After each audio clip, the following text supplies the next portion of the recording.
সুপ্রিয় শিক্ষার্থী বন্ধুরা, কেমন আছেন সবাই? আশা রাখছি এই করোনা পরিস্থিতিতে আপনারা যথেষ্ট ভালো আছেন। আজকে আমাদের এই ভিডিওতে আমরা আলোচনা করেছি অষ্টম শ্রেণীর গণিত অ্যাসাইনমেন্ট নিয়ে।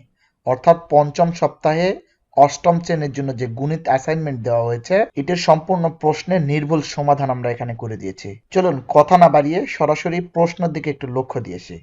তার আগে অনুরোধ রইল আমাদের চ্যানেলটিকে সাবস্ক্রাইব করে পাশের বেল আইকনটি অন করে রাখার জন্য। আর ভিডিওটি আপনাদের যদি কোনো উপকার করে থাকে অবশ্যই একটি লাইক প্রদান করবেন। অষ্টম শ্রেণীর পঞ্চম সপ্তাহের গণিত অ্যাসাইনমেন্টটি সাজানো হয়েছে চতুর্থ অধ্যায়, একাদশ অধ্যায়, পঞ্চম অধ্যায়, সপ্তম অধ্যায় থেকে। এখান থেকে কয়েকটি সৃজনশীল আকারে প্রশ্ন এবং কয়েকটি সংক্ষিপ্ত প্রশ্ন আছে, এগুলার উত্তর প্রদান করতে হবে। চতুর্থ অধ্যায় থেকে 1 নম্বর প্রশ্নটি করা হয়েছে।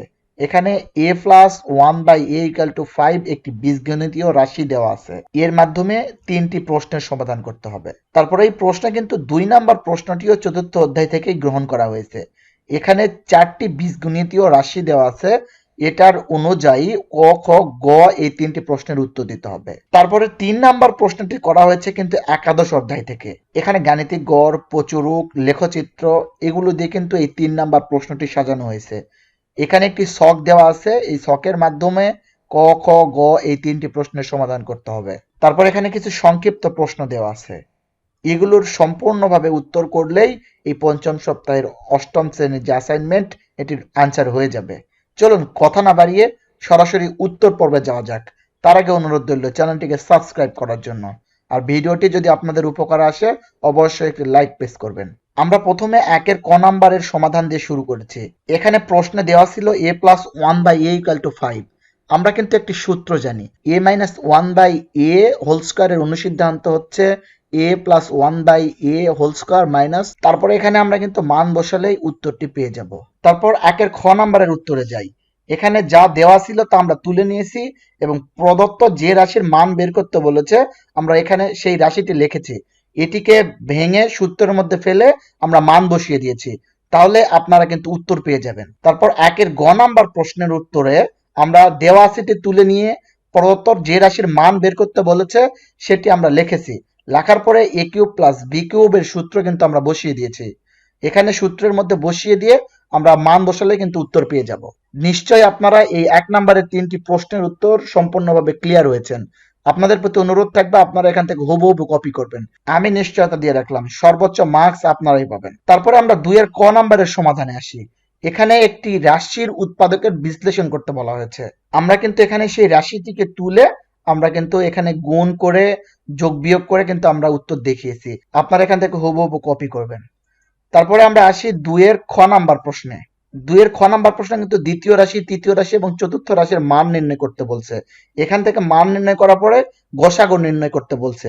আমরা কিন্তু 3টি রাশিকেই ভেঙে নিয়েছি এবং সর্বশেষে আমরা গসাগু নির্ণয় করেছি। আমরা সকলে জানি যে গসাগুতে শুধু মিলগুলোকে নিতে হয়, এজন্য আমরা শুধু এখানে মিলগুলোকে নিয়েছি। আর এটি হচ্ছে নির্ণয় উত্তর। আপনারা এখান থেকে হয়তো বুঝতে পেরেছেন। তারপর আমরা আসি 2 এর গ নাম্বার প্রশ্নে। এখানে কিন্তু আমরা ক থেকে একটি রাশির মান পেয়েছিলাম।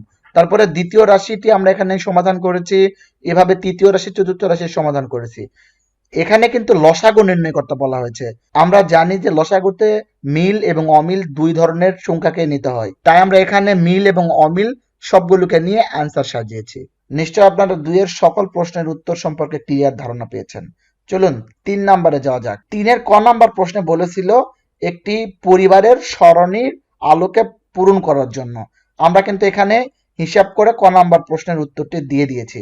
আপনারা এখান থেকে অবশ্যই হুবহু কপি করবেন। আর এভাবে অবশ্যই আপনারা শখ টেনে টেনে অঙ্কটি করার চেষ্টা করবেন, তাহলে সর্বোচ্চ মার্কস পাওয়া সম্ভব। তারপর আমরা যাই 3 এর খ নাম্বার প্রশ্নে। এখানে কিন্তু আমরা ক নাম্বার থেকে একটি সরণের মান পেয়েছিলাম। তারপরে এখানে খ নাম্বার প্রশ্নে মধ্যমা নির্ণয় করতে বলা হয়েছিল, আমরা কিন্তু সেটি করে দিয়েছি হুবহু। আপনারা এখান থেকে অবশ্যই কপি করবেন। তারপর আমরা 3 এর গ নাম্বার প্রশ্নে যাই। এখানে কিন্তু একটি গ্রাফ পেজ দিয়ে আমরা অঙ্কটি করে দিয়েছি। অবশ্যই আপনারা এখানে যেভাবে আছে সেভাবেই করার চেষ্টা করবেন। বাজার থেকে এরকম গ্রাফ পেজ একটি কিনে নিয়ে এই অঙ্কটি করার চেষ্টা করবেন এবং আপনার অ্যাসাইনমেন্টে এটি সাথে সংযোজিত করবেন, তাহলে আপনারা সর্বোচ্চ মার্কস পাবেন, এই গ্যারান্টি দিয়ে রাখছি। তারপরে আমরা আসি সংক্ষিপ্ত প্রশ্নের উত্তরে। এখানে একের সংক্ষিপ্ত প্রশ্নের উত্তরে লঘিষ্ঠ আকারে প্রকাশ করতে বলা হয়েছিল। আমরা কিন্তু এটি করে দিয়েছি। আপনারা হয়তো বুঝতে পেরেছেন। তারপর আমরা 2 নং সংক্ষিপ্ত প্রশ্নের সমাধানে যাই। এখানে কিন্তু একটি রাশি দেওয়া আছে, এখান থেকে আমরা এই রাশিটি লসাগু করেছি।